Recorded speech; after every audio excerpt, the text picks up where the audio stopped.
So I have a kind of a roundabout journey to teaching. I did not major in education in college. I majored in recreation leadership. And so I had a lot of different jobs. I worked in a nursing home. I had my own daycare business for a while. And then my life shifted drastically in my early 30s, and I needed something new and different. And it just felt like coming home. Like this felt like the perfect thing for me, and everything just clicked into place. I think teachers need compassion. They need to be able to see a kid and realize that learning can't happen if a kid doesn't feel safe, if they're not getting their physical needs met.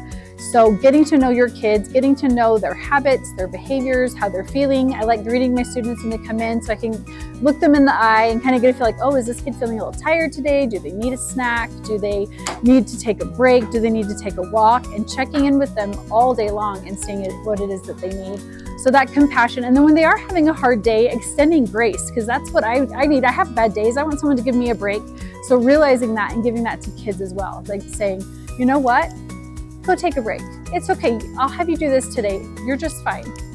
What would students say they've learned? They've learned to be a good person. They've learned to be kind. They learned to respect other people's differences. They've learned how to make themselves known in their writing, in their speech. They know how to communicate with other people. But the biggest thing I think is knowing how to be kind and compassionate and learn to respect each other's differences.